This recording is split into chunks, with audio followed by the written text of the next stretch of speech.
5 minute के लिए। नावतु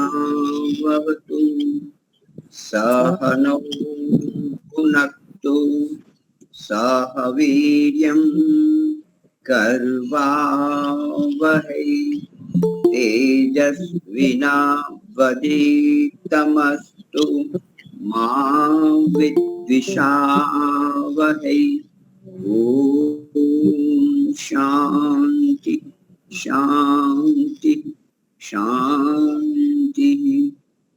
सबको सादर नमस्ते जी। वैदिक प्रज्ञा व्याख्यान माला में आप सभी का हार्दिक स्वागत है। प्रथम कोई भजन के लिए तैयार हो? भानुबेन, भानुबेन पहले लेंगे।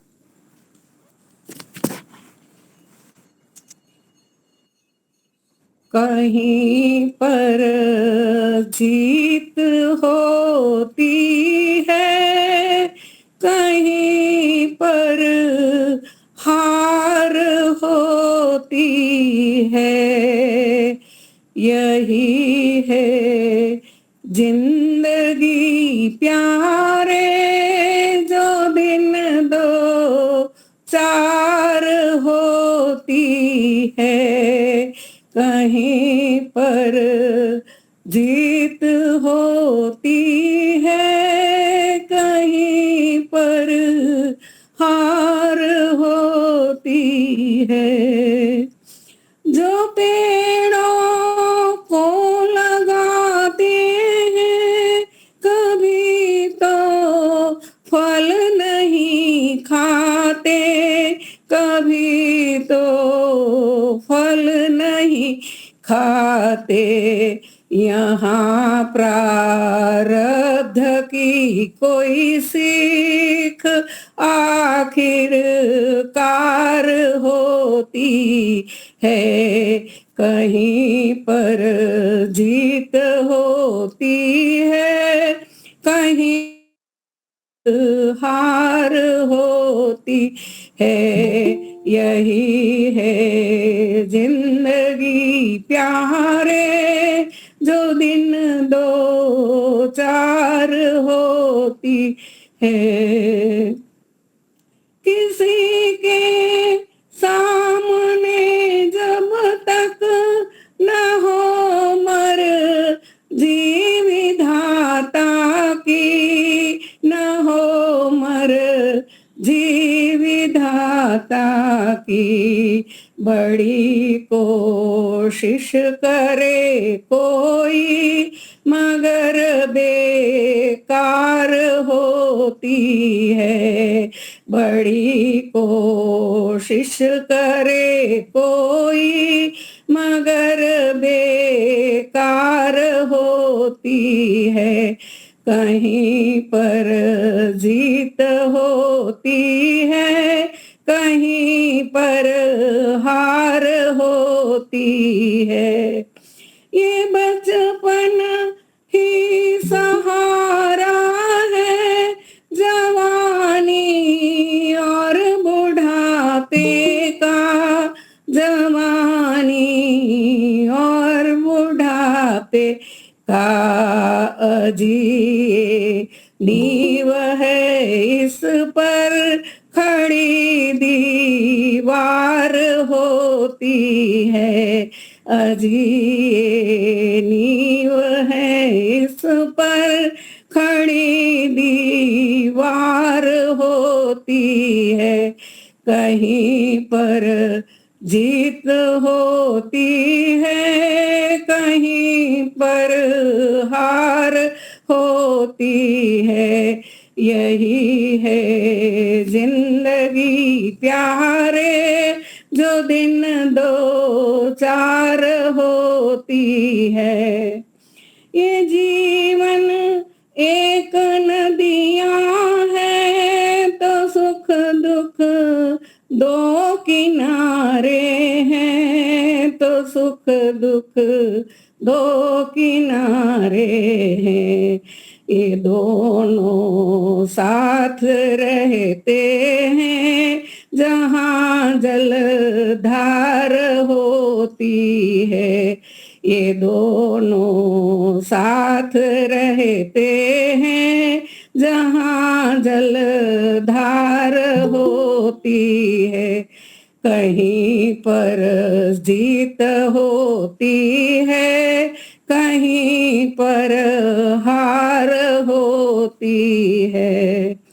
ये दौलत नाम ही समझो, जो आती और जाती है, जो आती और जाती है, कभी इस पार होती है, कभी उस पार होती है, कभी इस पार होती है, कभी उस पार होती है।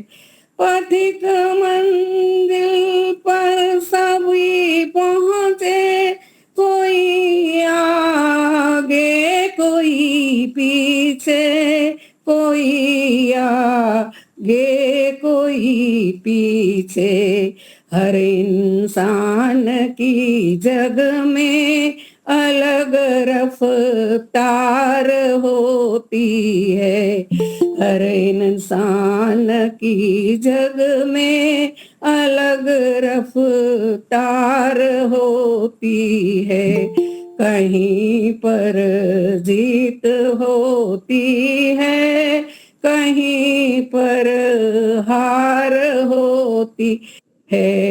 यही है जिंदगी प्यारे, जो दिन दो चार होती है। यही है जिंदगी प्यारे, जो दिन दो चार होती है। धन्यवाद मुनि, समय देने के लिए आपका धन्यवाद। सबका नमस्कार। बहुत सुंदर। का वीडियो नहीं है। सभी को वीडियो के लिए करता हूं एकाग्रता की प्राप्ति के लिए, स्वस्थता का संपादन करने के लिए ओमकार का उच्चारण करके आरंभ करते हैं।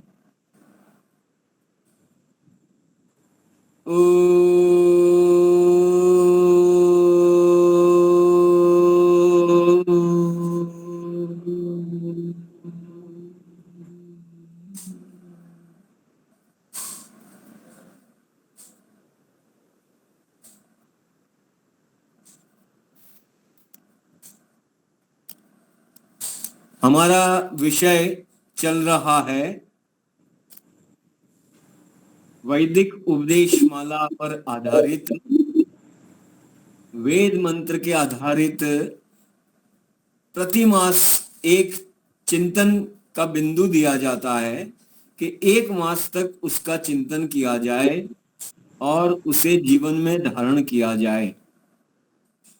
तो सर्वप्रथम बिंदु था उपदेश ग्रहण करना, ये सर्वप्रथम बिंदु था, विचार कणिका थी।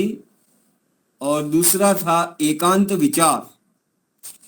तो वेद मंत्र के छोटे छोटे अंश को लेकर के आचार्य अभयदेव जी ने महर्षि स्वामी दयानंद सरस्वती जी की 100वीं जन्म तिथि जब आ रही थी और उसका महोत्सव मनाने वाले थे, उस समय उन्होंने 1 वर्ष पूर्व यह लेखमाला आरंभ की थी।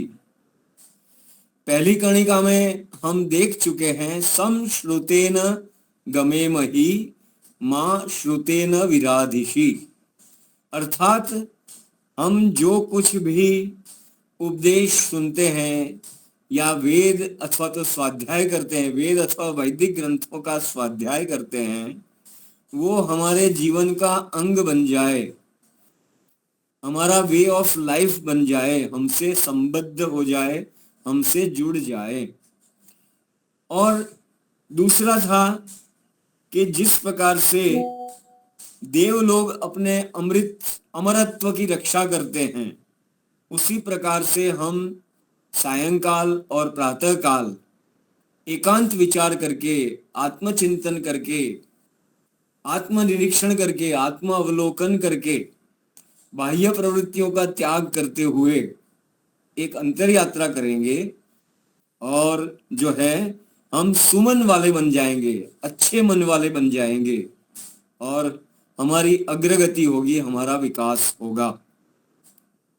तो ये ऐसा हुआ जिसकी उपमा ऐसे दे सकते हैं कि हम हमारे आसपास उपदेशों का भंडार रखा हुआ है, उसके बीच में हम बैठे हैं। उपदेशों का भंडार रखा है, उसके बीच में हम बैठे हैं। तो पहली बात तो ये है कि उसमें से उपदेश को ग्रहण करना सीखे, और दूसरे मंत्र में ये आया कि उसको सुरक्षित रखना भी सीखे, नहीं तो वो हाथ में आकर के भी खो जाएगा। एक हाथ से लिया और दूसरे हाथ से खो दिया, ऐसा भी नहीं होना चाहिए। इसको जो है एक सुरक्षित स्थान पर रख लेना है, अपने अंतःकरण में ले लेना है।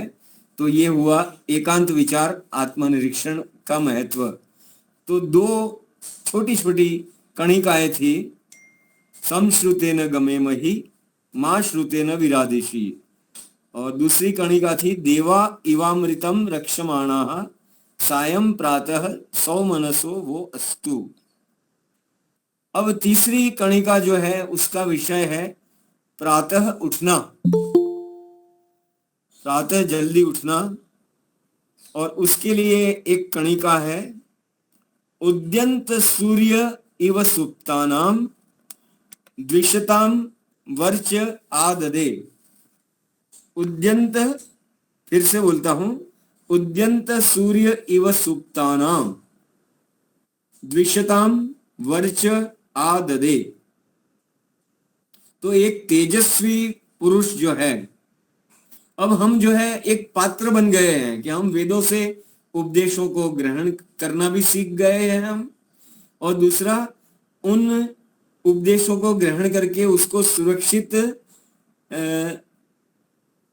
एकांत विचार के माध्यम से सुरक्षित करना भी हमने सीख लिया है। उसके ऊपर हम चलने लगे हैं। तो हम तैयार हैं कि हम वेदों का अध्ययन करें और वेदों के ऐसे ऐसे और रत्नों को भी, हम अन्य उपदेशों को भी हम सुने। तो इसलिए इस लेख माला को उन्होंने आगे बढ़ाया ऐसे विचार से। तो ये इन दो उपदेशों को हमने हृदय में धारण कर लिया है। तो अब अन्य उपदेशों को भी हमें अवश्य पढ़ना चाहिए। तो वेद में तो ऐसे बहुत सारे उपदेश हैं। तो लीजिए, ये वेद वाक्य क्या है? उद्यंत सूर्य इव सुप्तानाम द्विषताम वर्च आददे। तो एक तेजस्वी पुरुष कह रहा है, एक तेजस्वी पुरुष, मेधावी पुरुष कह रहा है कि जिस प्रकार उदय होता हुआ सूर्य,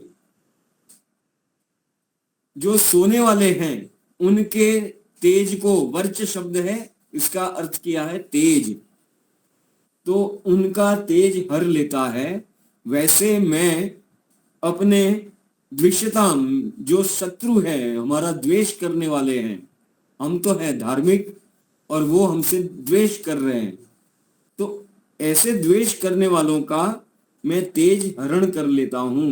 और उपमा क्या दी है कि सूर्य सोने वाले के तेज को हरण कर लेता है।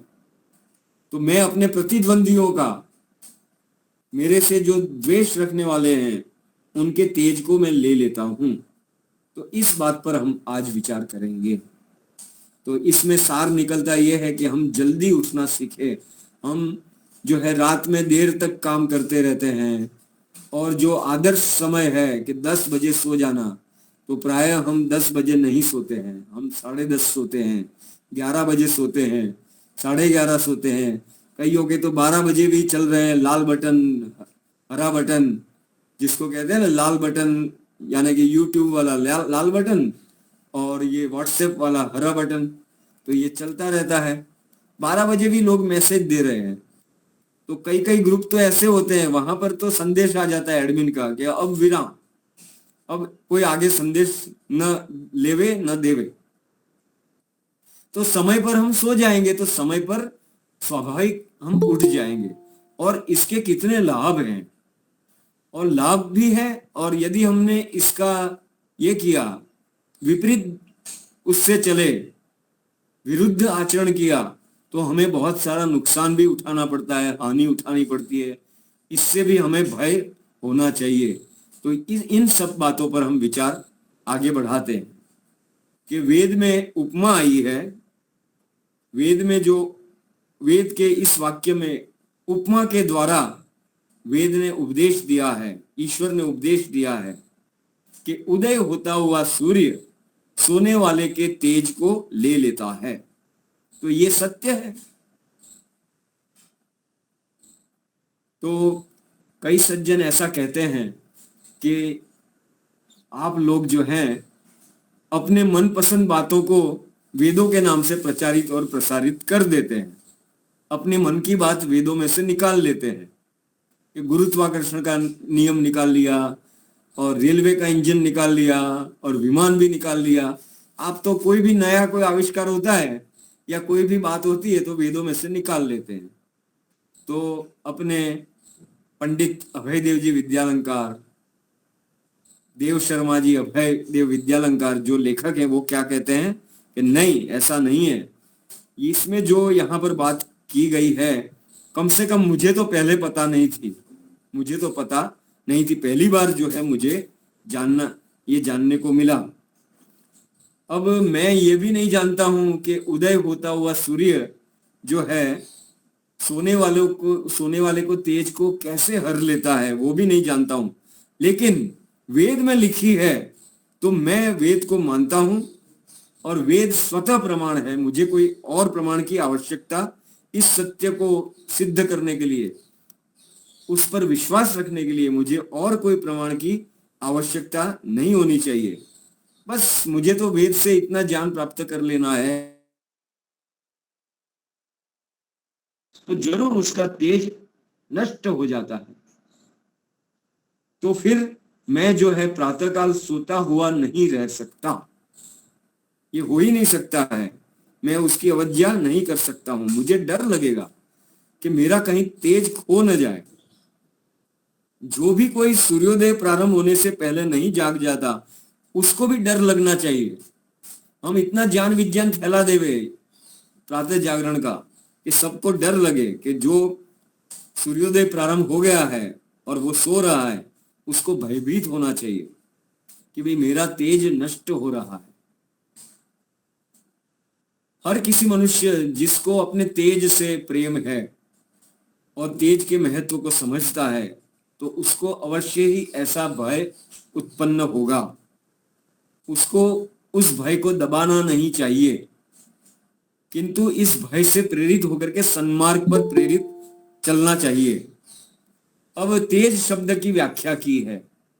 आप लोग भी यदि नोट करते हो, आपके पास नोट पेन हो तो लिख लीजिएगा। वर्चस शब्द यहाँ पर आया है कि उद्यंत सूर्य सुप्तानाम द्विषताम वर्च। वर्च वर्चस शब्द है, वर्चस। तो वर्चस शब्द क्या है? उसका अर्थ तेज है, सामान्य मोटी भाषा में तेज। अब जो है उसकी व्याख्या की है, उसकी परिभाषा की है कि हम में एक शक्ति है या गुण है जिसके कारण से हम सब प्रकार की उन्नति करते हैं, अग्रगति करते हैं, आगे बढ़ते हैं। ऐसा गुण अथवा शक्ति जिसके कारण हम सब प्रकार की उन्नति या अग्रगति करते हैं, उसका नाम तेज है। तो ये तेज तत्व का स्वभाव ही आगे बढ़ना है। तो अपने आगे बढ़ने की शक्ति को और सब प्रकार की उन्नति की शक्ति को हम खो रहे हैं। यदि हम उस समय सो रहे हैं तो हम इसको खो रहे हैं। और इसके पीछे कारण क्या है कि प्रातःकाल उठने में हमें आलस्य हो रहा है। तो ये कितने आश्चर्य की बात है कि हम इतना अपना लॉस उठा रहे हैं, हानि उठा रहे हैं। तो प्रातःकाल की जो है अब आगे विवेचना करते हुए उन्होंने लिखा कि प्रातःकाल का समय ऐसा होता है कि जैसे हमारे जीवन का बाल्यकाल है। तो गुजराती में कहावत है कि पाके घड़े कांठा न चढ़े અને કુમળો છોડ વાળે તેમ વાળીએ તેમ વળે। गुजराती में ये कहावत है कि जो कोमल पौधा है उसको जैसे भी झुकाओगे वैसे वो झुक जाएगा, वैसा बन जाएगा। तो बाल्यकाल में जो संस्कार हम डालते हैं किसी बालक में, तो वही संस्कार जो है हमारे सारे जीवन में चले जाते हैं। तो प्रातःकाल भी ऐसा ही है कि जैसा हमारा प्रातःकाल बीता वैसा ही हमारा पूरा दिन बीतेगा। जो प्रातःकाल को गंवाता है वे अपने को उन्नत कराने वाली शक्ति को गंवाते हैं। वो अपने सुधार के लिए प्रतिदिन एक नया नया अवसर आता है, उस अवसर को गंवा देते हैं, अपनी उन्नति के बीज को नष्ट कर देते हैं। तो देखिए कि प्रातःकाल न उठना, इसके कारण हम कितनी अनमोल वस्तुओं को गंवा देते हैं, कितनी अनमोल वस्तुओं को खो देते हैं।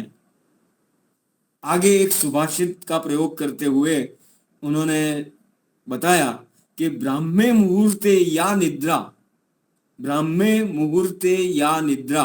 आप लोग सब लोग थोड़ी थोड़ी संस्कृत जानते हैं, तो इसमें बात आई है कि ब्राह्म मुहूर्त या निद्रा, ब्राह्म मुहूर्त में जो निद्रा है सा पुण्य क्षय कारिणी। सा माने वह निद्रा कैसी है कि पुण्य का क्षय करने वाली है। देखो हमारा पुण्य खर्च हो रहा है, पुण्य का क्षय हो रहा है। ब्राह्म मुहूर्त में सोना अर्थात पुण्यों को क्षय करने वाला होता है।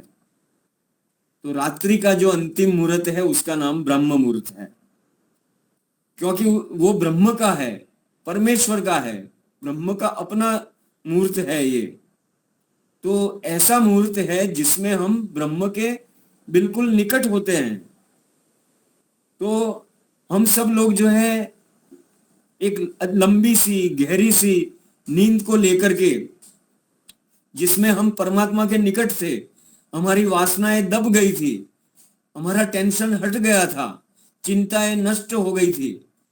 ईश्वर की कितनी अद्भुत रचना है कि जो है हम ऐसा अनुभव करते हैं कि सारे दुख हमारे चले गए हैं। नींद के समय हमें दुख पीड़ा कष्ट नहीं रहते हैं। तो बहुत समय तक हम सांसारिक वासनाओं से आकुल व्याकुल नहीं थे। 6 घंटे हमने संसार की वासनाओं से दूर हो गए थे।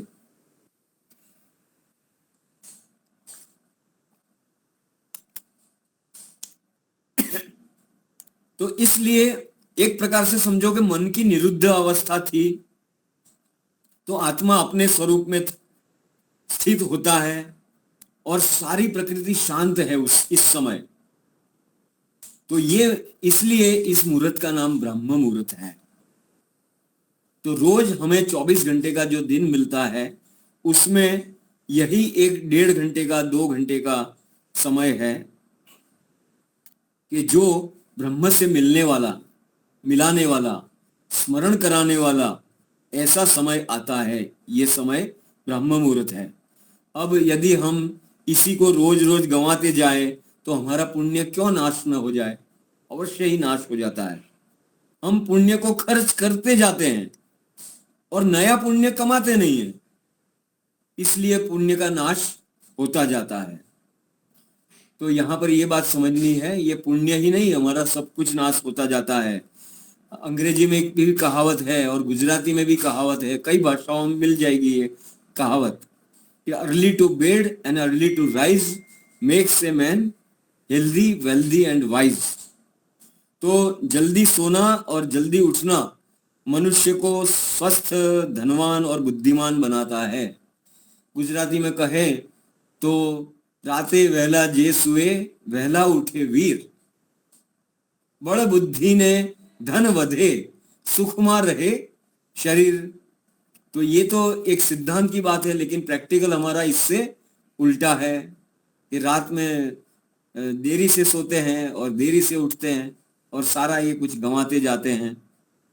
तो ये बड़ा सत्य है, उसकी ओर संकेत करता है कि सुबह उठने से हम स्वस्थ हो जाते हैं, बल, बुद्धि और धन इतनी वस्तुएं बढ़ती है, बल, बुद्धि, धन और सुखमय रहे शरीर, हमको स्वस्थता मिलती है।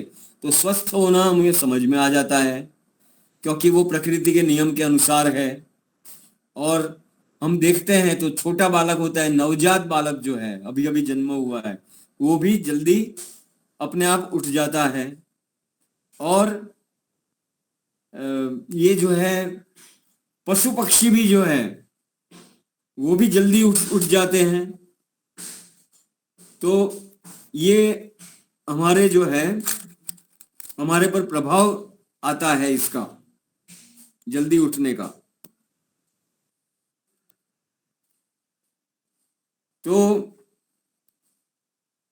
पशु पक्षी आदि भी प्रातः उठते हैं, और उस समय की जो वायु है, उस समय की वायु जो है वो भी शरीर पर विशेष प्राणप्रद असर डालती है। बताते हैं कि उसमें प्राण शक्ति बढ़ाने वाले ऑक्सीजन और ऐसे ऐसे वायु मंडल में जो वायु है वो ठंडक के कारण नीचे की सपाटी पर आ जाते हैं, निचले स्तर पर आ जाते हैं, भूमि के नजदीक आ जाते हैं ठंडी के कारण। तो प्रातः काल जो है स्वास्थ्यप्रद है, बुद्धिमान भी हम हो जाते हैं, ये भी समझ में आ जाता है, क्योंकि वो शांति का प्रभाव हमारे पर पड़ता है। और प्रातः उठने से धनवान कैसे हो जाते हैं, ये कुछ कठिन समझ में कम आता है। कोई कहे कि बुद्धि अच्छी होगी तो धनवान भी हो जाएंगे, परंतु असल में बात यह है कि ऐसे सभी लाभ प्रातः उठने के साथ जोड़े जा सकते हैं, और ये सब ठीक भी हैं। यदि प्रातः नहीं उठते हैं तो हमारा बहुत सारा खो जाता है, हमारी सारी उन्नति नष्ट हो जाती है। तो यदि प्रातः उठने से तेज मिलता है तो सभी प्रकार की उन्नति भी मिलती है। तो जो जो लाभ हम कहे जाते हैं उनकी भी संगति लग जाती है कि यदि हम प्रातः न उठने से तेजोनाश की बात को हम स्वीकार कर लेते हैं, यदि हम प्रातःकाल नहीं उठते हैं तो तेज का नाश हो जाता है। तो प्रातःकाल उठने से तेज में वृद्धि हो जाती है, वो तो सीधी बात है। जहां पर हम प्रातःकाल उठना शुरू कर दिया तो तेज बढ़ता जाएगा, और प्रातःकाल उठना छोड़ दिया तो तेज का नाश हो जाएगा। तो तेज की रक्षा प्रातः जागरण से होती है। तो शारीरिक, आर्थिक, मानसिक, बौद्धिक सभी प्रकार की उन्नति इससे होती है। इसलिए दुनिया के जितने भी बड़े बड़े महापुरुष हुए हैं, जिन्होंने कि किसी भी दिशा में बड़े बड़े काम किए हैं, युग परिवर्तन किया है, युग प्रवर्तन किया है, तो वे सब जो है प्रातःकाल उठने वाले थे। हमारे प्यारे ऋषि महर्षि दयानंद सरस्वती जी भी प्रातः उठते थे, इतिहास में मिलता है। स्वामी श्रद्धानंद जी बरेली में जब उनसे मिले तो वो जिज्ञासावश उत्सुकता से वो देखने गए कि ये अद्भुत पुरुष है। इसकी कॉलेजियन युवक थे, पहले तो मानते नहीं थे कि ये एक सन्यासी, वो क्या बुद्धि वाली बात करता होगा। लेकिन उन्होंने जब देखा कि सभा में कोई मैजिस्ट्रेट बैठा है, कोई कलेक्टर बैठा है, कोई जो है पादरी बैठा है, ऐसे ऐसे महानुभाव बैठे हैं, वीआईपी लोग बैठे हैं, तो उनको लगा कि जरूर इसकी बात में कुछ दम होगा। और प्रवचन भी सुने, उनकी निर्भीकता के भी कुछ उदाहरण देखे उन्होंने कि वो बड़े निर्भीकता पूर्वक उन्होंने खंडन किया। ईसाइयों के सामने बाइबल का खंडन किया, मुस्लिमों के सामने इस्लाम का खंडन किया, पौराणिकों के सामने अपनी पुराण की बातों का खंडन किया। उनकी निर्भीकता भी देखी तो उनको जिज्ञासा हुई कि इनकी दिनचर्या क्या है, ये क्या करते हैं। तो सुबह सुबह उठ करके वो 4 बजे उनके निवास स्थान पर पहुंच गए, और जब वो निकले तो उनके पीछे पीछे चलने लगे। तो उनकी इतनी तेज चाल थी, वो उनको पकड़ नहीं पाए, और रास्ते जो है फटता था, वहां से 2 रास्ते पड़ते थे, तो वो किधर चले गए वो पता नहीं चला। तो पहले दिन तो उनको निष्फलता मिली। दूसरे दिन जो है वो जल्दी से वहां जहां से रास्ते फटते थे वहां ही आकर के बैठ गए। तो थोड़ी देर में स्वामी दयानंद जी आए, और बड़े वेग से चलते थे। उनके साथ बताते हैं कि मेरे साथ एक एडिटर साहब थे, वो तो बेचारे लुढ़क गए, गिर गए, दौड़ ही नहीं पाए, स्वामी दयानंद जी चल रहे थे और उनको तो दौड़ना पड़ता था, इतनी तेज चाल स्वामी दयानंद जी की थी। तो दूसरे दिन जो है वो वहां 3 रास्ते थे, 2 रास्ते फटते थे, वहां पर जाकर के बैठ गए। तो उन्होंने उनके पीछे जाकर के देखा तो वहां वो एक बड़ा वृक्ष था, उसके नीचे बैठ गए और उन्होंने आसन लगा करके एकदम स्थिर होकर के घंटा 1.5 घंटा उपासना की। तो ये जो है जीवन उन्होंने स्वयं देखा, लोगों ने देखा और उसका प्रभाव पड़ा कि आगे चल करके स्वामी श्रद्धानंद जी ने भी अनेक ऐसे अद्भुत काम किए, लाखों लोगों को घर वापसी कराई और शुद्धि का कार्य किया, गुरुकुलों की स्थापना की, अनेक गुरुकुलों की स्थापना की। तो ऐसे ऐसे महान कार्य कर गए, तो उनका स्वभाव भी ऐसा हो गया। तो स्वामी दयानंद जी भी जो है प्रातः उठते थे, जल्दी उठते थे, ब्रह्म मुहूर्त में उठ जाते थे और काम पर लग जाते थे। महापुरुष नेपोलियन वो भी प्रातः काल उठता था। और लेखक लिखते हैं कि मॉडर्न रिव्यू नाम की एक पत्रिका, आचार्य अभयदेव जी लिखते हैं कि मॉडर्न रिव्यू नाम की पत्रिका में अभी थोड़े दिन पहले बहुत सारे महानुभावों के नाम, महापुरुषों के नाम छपे हैं कि जो प्रातः उठने का जिनका अभ्यास था, हमेशा प्रातः उठते थे। तो ये तो जो है एक बड़ी सूची उन्होंने कर दी। इसके साथ साथ हम देखें तो हमारे देश के जो है जितने भी महापुरुष हुए हैं, ऋषि हुए हैं, महर्षि हुए हैं, ये तो कहने की जरूरत ही नहीं है कि ऋषि मुनि लोग प्रातः उठते थे। तो प्रातः जो है उठने वाले थे, ये तो जरूरत ही नहीं है, ये तो छोटी बात है। बात छोटी है लेकिन उसका फल बहुत भारी है, भारी फल है। यदि हम इस छोटे से गुण को भी धारण न करें और इतने भारी लाभ से वंचित हो जाए तो हम कितने अभागे हैं। तो हमने जब उपदेश को ग्रहण करना सीख लिया तो इस बातों की शब्दों में अधिक व्याख्या करने की जरूरत नहीं है। केवल यही ज्ञान काफी है कि मुझे अपने तेज की रक्षा के लिए प्रातः उठना चाहिए। और केवल यही उदाहरण काफी है कि स्वामी दयानंद जी प्रातः उठते थे। देखिए, ईश्वर जो है उपदेश देता है, वो हमें आदर्श बता देता है। तो ईश्वर की सारी बातें जो है वो हमारे लिए आदर्श है, होना चाहिए नहीं, वो है आइडियल। इसके लिए उदाहरण भी होना चाहिए हमारे सामने। तो हमारे सामने उदाहरण ये है कि हमारे सारे ऋषि मुनि, और ऋषि मुनि तो दूर हो गए चलो, लेकिन स्वामी दयानंद सरस्वती तो अभी हो गए और कईयों ने अपने नेत्रों से उनको देखा भी। और स्वामी श्रद्धानंद जी जैसे, मुंशीराम जी जैसे लोगों ने उनकी दिनचर्या भी देखी और उन्होंने लिखा भी।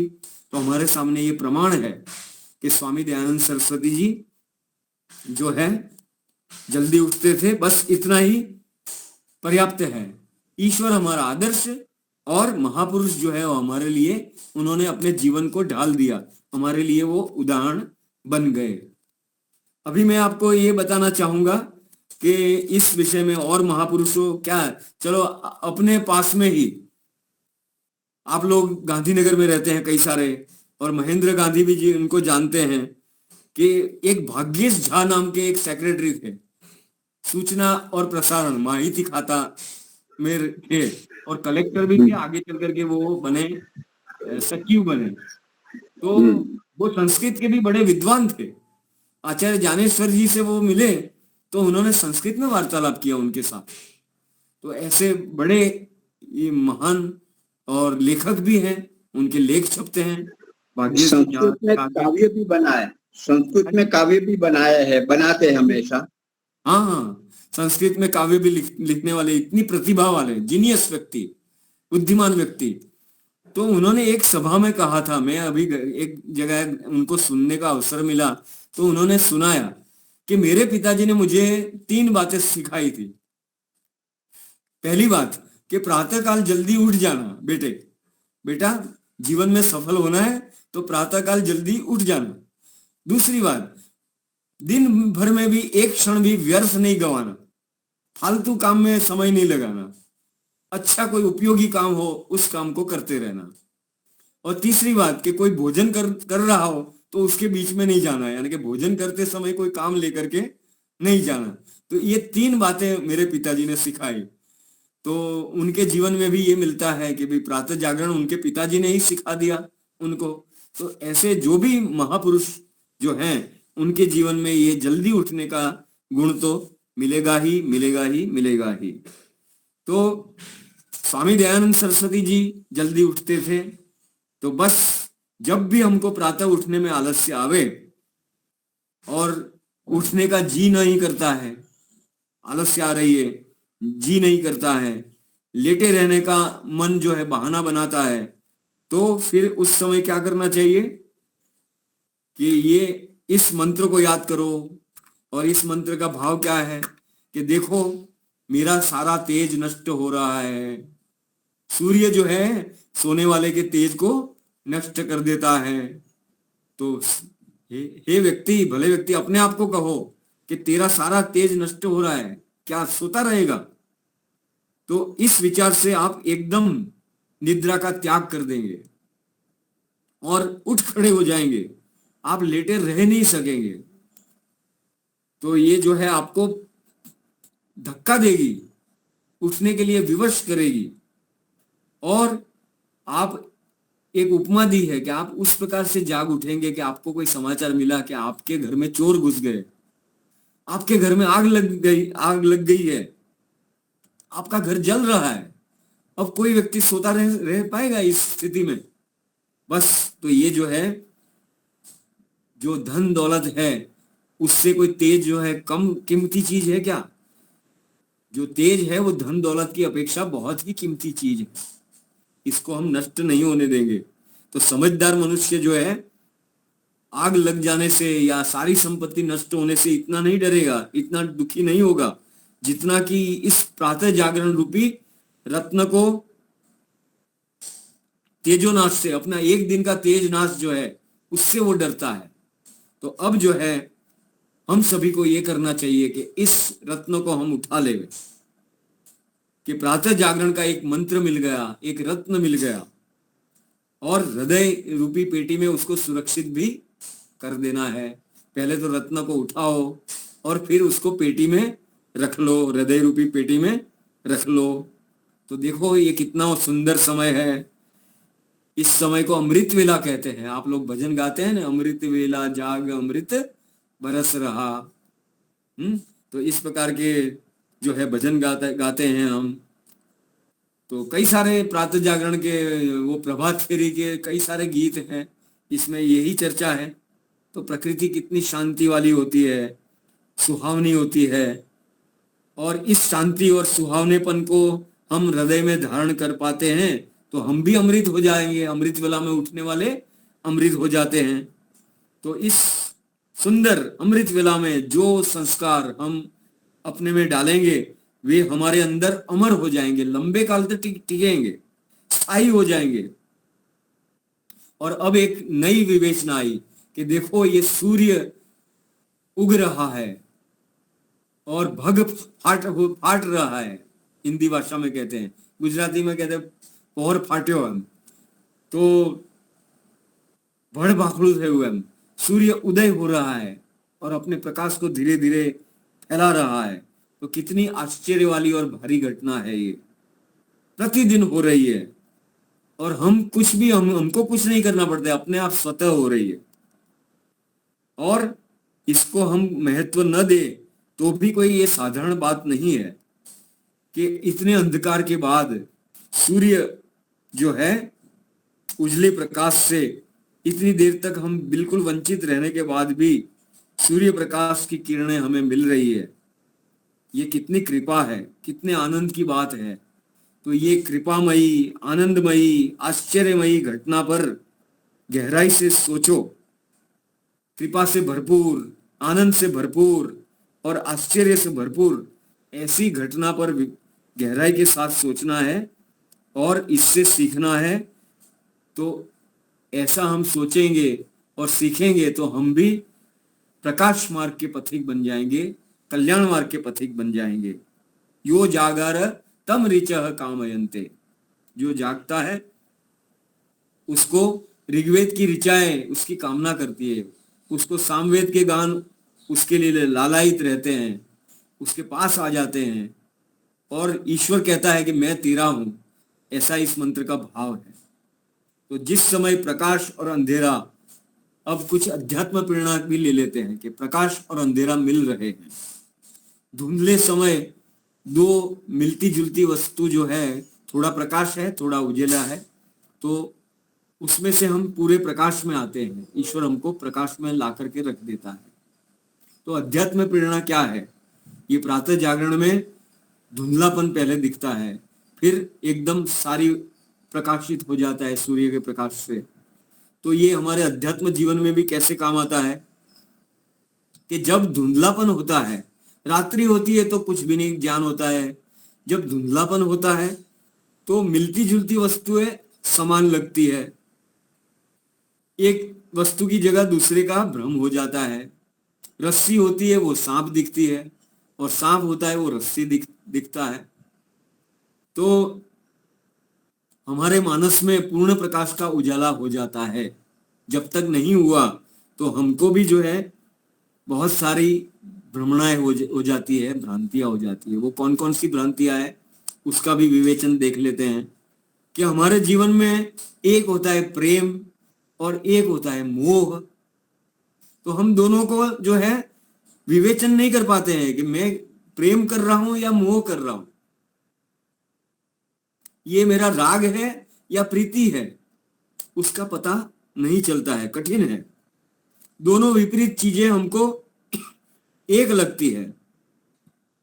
विनय और खुशामद, एक होता है विनय और दूसरी होती है खुशामद, चापलूसी। तो वो दोनों भी एक लगती है कि विनय खुशामद लगती है, और खुशामद जो है उसको हम विनय समझ लेते हैं। एक और बात है वो क्या है?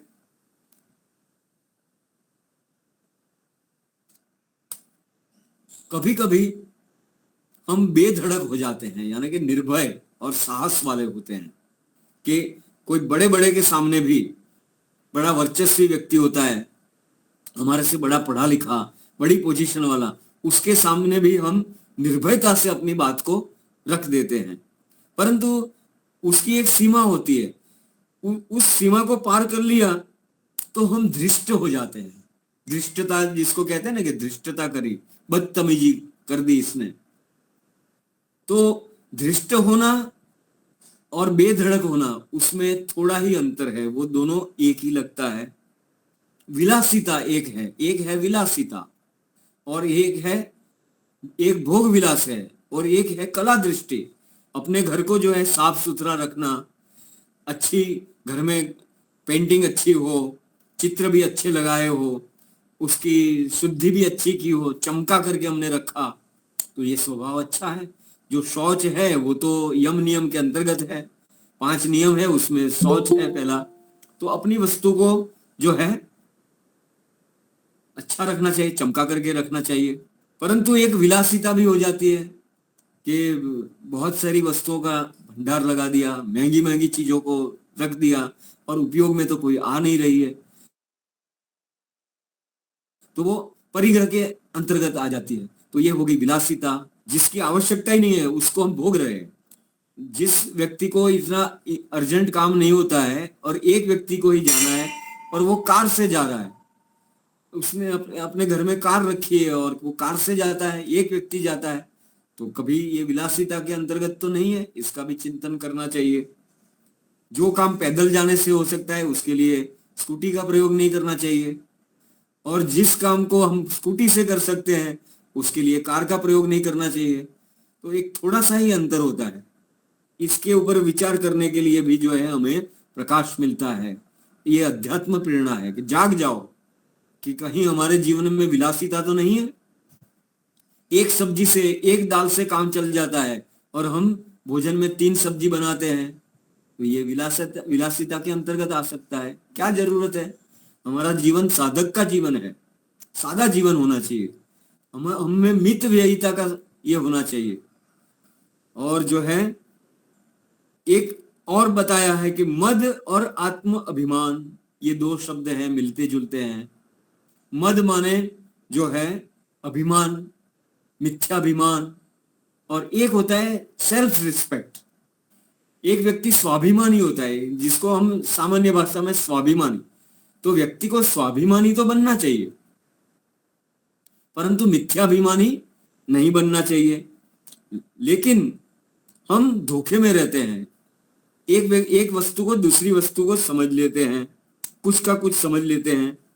तो हम परमात्मा से प्रार्थना करें कि हमारे मानस में पूरा पूरा उजाला कर देवे, हम ब्रह्म मुहूर्त में उठ जाएं और स्वस्थ होकर के भ्रमण करें और दौड़ लगाएं, व्यायाम करें, ईश्वर का ध्यान करें, प्रार्थनाएं करें और हवन भी करें। ब्रह्म मुहूर्त में उठने वाला प्रातः अग्निम प्रातः इंद्रम हवामहे, प्राणायाम भी करे वो। तो एक गुण को हम धारण कर लेंगे तो अनेक गुण हमारे में आ जाएंगे। तो ईश्वर हमारे मानस में पूरा पूरा उजाला कर दे, जिससे कि हम अपनी अंतर अवस्था को, अपने आप को सही देख सके, स्पष्ट देख सके। तो अब जो है एक चेतावनी के रूप में बताया है कि कहीं पर ऐसा तो नहीं हो रहा है कि आप जाग गए हैं और जाग करके फिर सो जाते हैं। ये भी स्वभाव देखने को मिलता है कि हम जाग गए, थोड़ी देर में जो है थोड़ा काम किया, फिर लेट गए और लेटते लेटते सो भी गए। तो जब एक बार जाग गए तो फिर सोना क्या है। एक कवि हुए गिरधरदास, उसका भजन जो है पूज्य स्वामी सत्यपति जी भी गाया करते थे और कई लोग उसको गुनगुनाते रहते हैं। तो आप लोग भी इसको गुनगुनाइए। जाग गए अब सोना क्या रे, जाग गए अब सोना क्या रे, जो नर तन देवन को दुर्लभ, जो नर तन देवन को दुर्लभ, सो पाया फिर रोना क्या रे, जाग गए अब सोना क्या रे। फिर हमने वस्तुओं को प्राप्त किया है, प्राप्त करके फिर उसको खोना नहीं है। हीरा हाथ अमोलक आया, हीरा हाथ अमोलक आया, कांच भाव से खोना क्या रे, जाग गए अब सोना क्या रे। तो यदि हम जो है गफलत में या प्रमाद में, आलस्य में पड़ जाते हैं और फिर सो जाते हैं, तो ये जो है हीरा हमारे हाथ में आया और उसको हमने कांच के भाव से दे दिया। तो जो व्यक्ति स्वयं जाग जाता है, जल्दी जाग जाता है, प्रातः काल में ब्रह्म मुहूर्त में जाग जाता है, स्वामी दयानंद जी की तरह जाग जाता है। 14 साल की उम्र में वो जाग गए और फिर जो है उन्होंने जाग करके और रात रात का जागरण करके और कितनी कठिनाइयां सहन करके हमारे लिए अमृत निकाल करके लाए, वेदों का सूर्य चमका दिया, हमारे सामने प्रकाश कर दिया। और फिर जो है उसके बदले में संसार ने उनको क्या दिया, वो तो हमें जगाने आए थे। स्वामी दयानंद सरस्वती जी हमको जगाने आए थे, लेकिन प्राय ऐसा ही होता है कि संसार में जो कोई हमको जगाने के लिए जो आते हैं ना, उन लोगों को जो है ईंट पत्थर की मार पड़ती है, गोली खानी पड़ती है, विष पीना पड़ता है और जो है बड़ी करुणाजनक उनकी फिर मृत्यु होती है, यानी कि उनका काम अधूरा रह जाता है। तो उनके लिए तो कोई हानि की बात नहीं है, लेकिन संसार की हानि बहुत हो जाती है। उन्होंने तो अपना काम कर लिया था, उनको और कोई काम करना बाकी रहा नहीं था। उन्होंने जो है समझिए कि अपने समाधि प्राप्त करके, ईश्वर का साक्षात्कार करके अपने बहुत सारे क्लेशों को, कष्टों को दग्ध बीज भाव अवस्था में पहुंचा दिया था। तो संभावना है कि वो मोक्ष में भी चले गए हो। इन्होंने अपने क्लेशों को नष्ट कर दिया, दग्ध बीज भाव अवस्था में पहुंचा दिया, तो वो जीवन मुक्त ही उनका ये था, एक एक क्षण परोपकार के लिए था। परंतु जो है उनके साथ संसार ऐसा ही व्यवहार करता है। तो उसके विषय में भी एक गीत की पंक्ति है, थोड़ी सी पंक्ति है। जो जगाने आए थे वे तो जगा कर चल दिए, जो जगाने आए थे वे तो जगा कर चल दिए। कोई विष को पी कर चल दिए, कोई गोली खा कर चल दिए, जो जगाने आए थे वे तो जगा कर चल दिए। तो प्रातः जागरण का जो महत्व समझाने के लिए वेद की एक कणिका ली। उद्यंत सूर्य इव सुप्तानाम दृश्यताम वर्च आददे। आददे अर्थात हरण कर लेना, ददे माने देना, दान देना, और आददे वापस खींच लेना।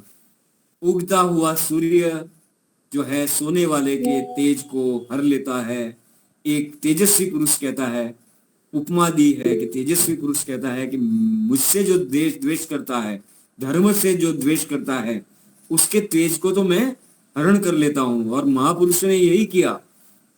स्वामी दयानंद सरस्वती जी अकेले थे और उनके सामने कितने सारे पंडित थे, लेकिन शास्त्रार्थ में किसी की एक की भी नहीं चली। सबको उन्होंने परास्त कर दिया, क्योंकि उनके पास वेद की कील थी, ईश्वर की कील थी, उनके पास मजबूत आधार था। और ये गुण उन्होंने प्रातः काल उठने से प्राप्त किया था। ईश्वर का सानिध्य प्राप्त करके, लंबी लंबी समाधियां प्राप्त करके उन्होंने इस गुण को धारण किया था। तो हमें ये जीवन में समझना है, निश्चय करना है और धारण करना है कि हम प्रातः काल जल्दी उठेंगे। उसके लिए हमको ये करना पड़ेगा कि रात्रि में समय पर सो जाएंगे। जो गाढ़ निद्रा होती है वो तो थोड़ी ही होती है। बताते हैं कि रात्रि में 9 से 12 के बीच में हम जो सोते हैं, 9 से 12 के बीच का समय ऐसा है कि वो हमें 1 घंटे की नींद 2 घंटे का आराम देती है। रात्रि में 12 बजे के बाद से 3 बजे तक की निद्रा ऐसी होती है कि 1 घंटे की निद्रा हमें 1 घंटे का आराम देती है। और 3 बजे के बाद सोना तो वो आधा समय ही आराम देती है, यानी कि 1 घंटे की नींद लेना, आधे घंटे का आराम पाना। तो हमारी प्राकृतिक अवस्था ऐसी है कि हम रात्रि में जितने जल्दी सो जाते हैं, 9 बजे, 9:30 बजे, 10 बजे, तो हमें गाढ़ निद्रा आएगी और स्वाभाविक रूप से तो आचार्य सत्यानंद जी वेदवागीश जी ने भी जो है इस विषय में खूब लिखा है कि हमको 6 घंटे सोना पर्याप्त है। वो 3 घंटे सोएगा तो उसका आराम पूरा हो जाएगा, और फिर 3 बजे तक सोएगा तो फिर उसको 3 और दूसरे 3 दूना 6 और 3 घंटे दूसरे, तो 9 घंटे का आराम मिल जाएगा। जो व्यक्ति 9 बजे रात में सो गया और सुबह 3 बजे उठ गया तो उसको 9 घंटे का आराम मिलेगा। 10 बजे सोता है तो 4 और 3 7 घंटे का आराम मिल जाएगा। तो 7 घंटे का आराम पर्याप्त है। तो उन्होंने भी उदाहरण दिया है, कई सारे लोगों का उदाहरण दिया है, और कई सारे वेद मंत्रों को उन्होंने, एक बुद्धि निधि नाम की पुस्तक है, तो उसमें बुद्धि बढ़ाने के 12 उपाय बताए हैं। बुद्धि बढ़ाने के 12 उपाय बताए हैं। मैं आपको केवल नाम गिना देता हूं कि सात्विक भोजन से बुद्धि बढ़ती है, औषध सेवन से बुद्धि बढ़ती है, गाय की और अश्व की सेवा करते हैं, अश्व माने घोड़ा, गाय और घोड़े की सेवा करते हैं तो बुद्धि बढ़ती है, उषः काल का सेवन करते हैं तो बुद्धि बढ़ती है। उषः काल वही है 3 बजे से 6 बजे तक का काल। यज्ञ करने से बुद्धि बढ़ती है, तप करने से बुद्धि बढ़ती है, स्वाध्याय करने से बुद्धि बढ़ती है, सत्संग करने से बुद्धि बढ़ती है, संयम जितेंद्रियता से बुद्धि बढ़ती है, प्राणायाम करने से बुद्धि बढ़ती है, प्रसन्न रहने से बुद्धि बढ़ती है, और ध्यान करने से बुद्धि बढ़ती है। तो उसमें एक उपाय यह भी है कि उषः काल का सेवन, और उसमें उन्होंने कई वेदों के भी जो है उदाहरण दिए हैं। प्रातर्जितम भगम उग्रम हुएम। तो देखो तो वहां पर जो है कई सारी जो है सूर्य के किरण जो है उसका सेवन, यथोचित सेवन बुद्धि को धारणावती बनाता है, ये वेद वाक्य है। मेधा सूक्त है, अथर्ववेद में मेधा सूक्त है। तो सूर्य की किरणों से जो है उत्प्राणित मेधा धारणावती बुद्धि को यज्ञ आदि का अनुष्ठान करने वाली कहा है कि जो हमारी अच्छी मेधा बुद्धि बन जाती है, और सूर्य की किरणों में ये ताकत है। तो प्रातःकाल उठें और उगते हुए सूर्य का दर्शन भी करें, और जो है इस प्रकार से जो है हम प्रातःकाल उठने का हम संकल्प लेकर के चले।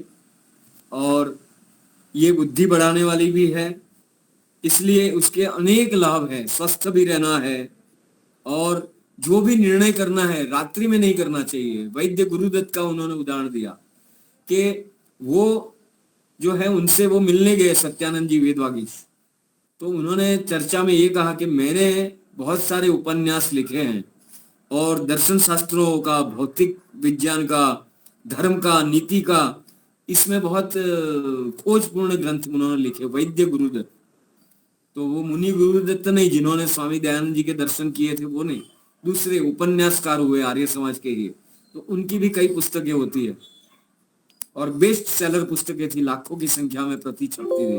तो वो उन्होंने कहा कि रात्रि में तो मैं योजना बना लेता था और सुबह 4 बजे उठ करके 7 बजे तक उसको लिखता था। तो ये मैंने जितना भी साहित्य सर्जन किया है तो वो जो है प्रातःकाल की उषा वेला में किया है। संस्कृत के प्रसिद्ध कवि कालिदास ने भी उषा काल को बुद्धि प्रसादक कहा है कि बुद्धि को प्रसाद करने वाला, प्रसन्न करने वाला महाकवि कालिदास कह रहे हैं।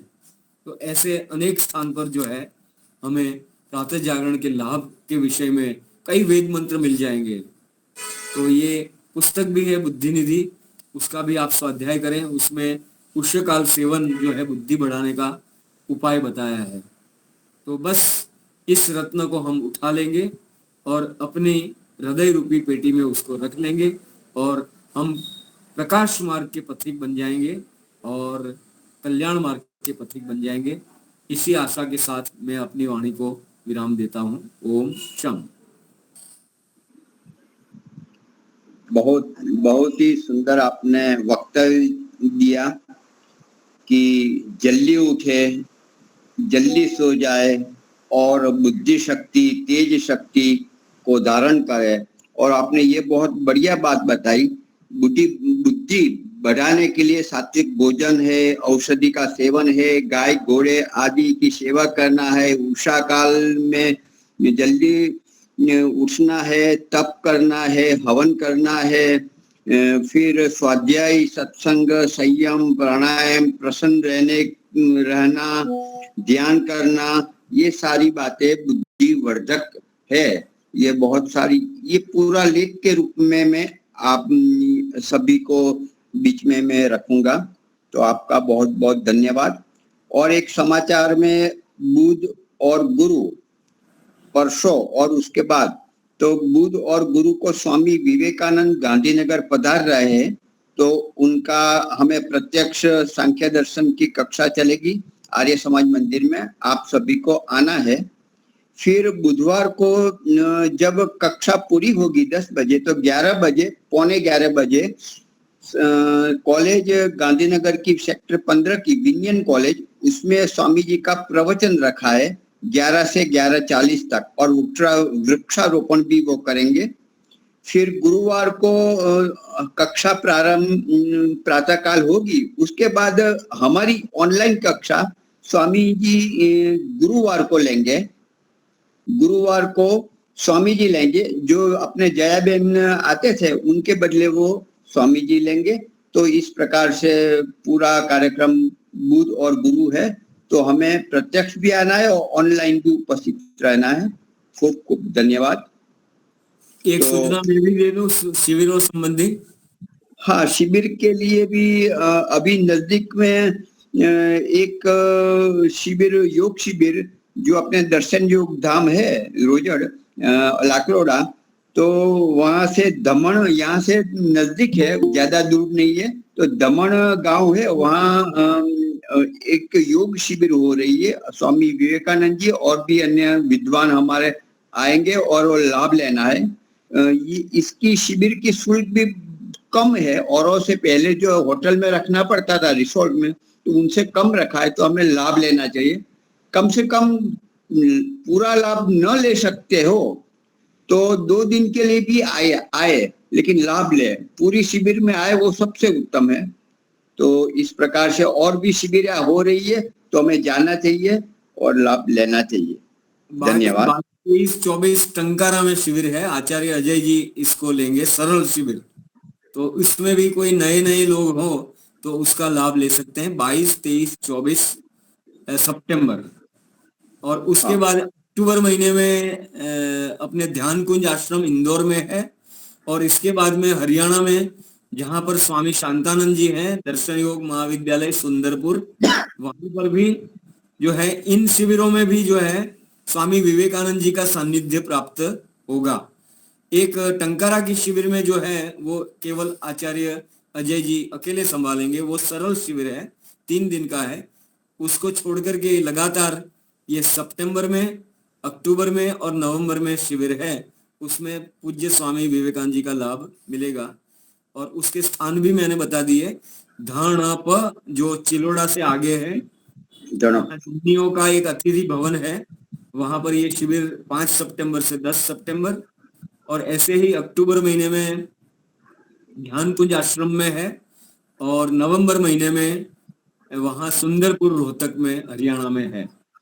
इन स्थानों पर स्वामी विवेकानंद जी का सानिध्य प्राप्त होगा। धन्यवाद। हाँ, ग्रुप में मैं रखूंगा। ये जो डेट आपने बताई उस प्रकार से मैं रखूंगा, तो हमें अवश्य लाभ लेना चाहिए। शांति पाठ करते हैं, समय हो चुका है जी। ओम जौ शांतिरंतरिक्षं शांति पृथ्वी शांतिरापः शांतिरौषधयः शांति वनस्पतयः शांतिर्विश्वे देवा शांतिर्ब्रह्म शांतिः सर्वगं शांति शांतिरेव शांति सामा शांतिरेधि। ओम शांति शांति शांति। सबको सादर नमस्ते जी। सर्वेभ्यो नमः।